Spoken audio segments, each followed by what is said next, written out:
Assalamualaikum warahmatullahi wabarakatuh. Perkenalkan, nama saya Tieta Fadli Savana dengan NIM C1B091161 di Manajemen R002 Kepemimpinan. Maka hari ini saya akan menjelaskan tentang karakteristik kepemimpinan dengan dosen pengampu yaitu Dr. Idham Khalid SMM selaku mengerjakan ITS Kepemimpinan. Sebelum masuk ke karakteristik kepemimpinan, saya menjelaskan dulu apa sih definisi kepemimpinan itu. Menurut Dwight D. Eisenhower, kepemimpinan adalah kemampuan membuat keputusan mengenai apa yang harus dilakukan dan membuat orang lain mau melakukannya. Sedangkan menurut Sun Tzu, kepemimpinan adalah gabungan unsur-unsur kecerdasan, sifat amanah, dapat dipercaya, rasa kemanusiaan, keberanian, serta disiplin. Hanya ketika seseorang memiliki kelima unsur ini menjadi satu dalam dirinya, masing-masing dalam porsi yang tepat, baru dia layak dan dapat menjadi seorang pemimpin sejati.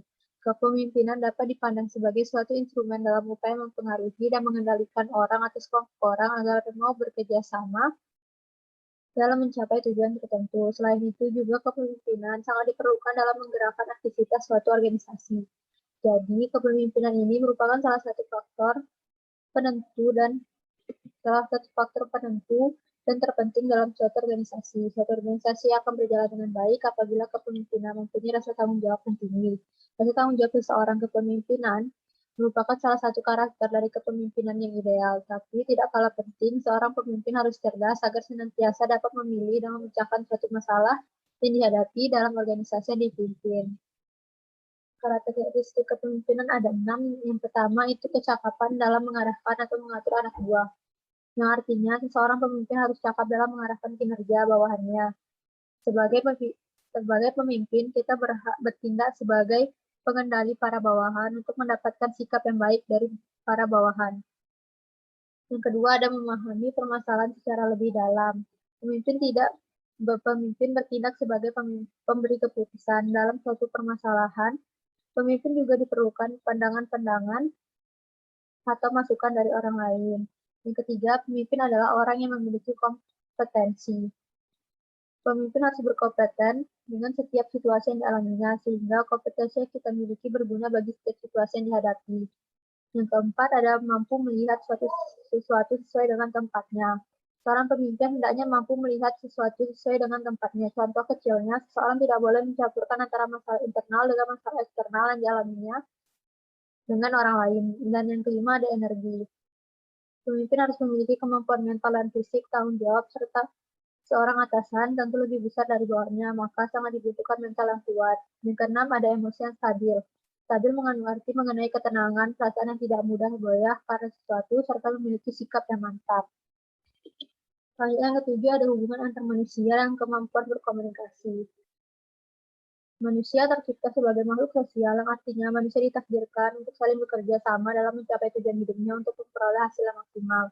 Sebagai pemimpin, kita harus mampu membangun kerjasama dengan menyatukan perbedaan yang ada. Komunikasi mempunyai peran penting dalam mempengaruhi setiap individu.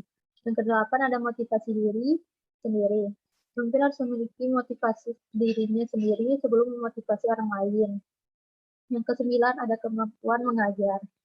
Kemampuan ini sangat dibutuhkan mengingat para pemimpin adalah mengarahkan bawahannya. Bawahan perlu mendapat pengarahan yang jelas mengenai apa yang harus dilakukannya.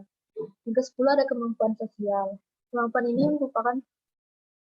ini berguna demi terciptanya baik antara kepercayaan, baik antara pemimpin dengan bawahan ataupun bawahan dengan pimpinannya. Dan yang terakhir ada kemampuan teknis.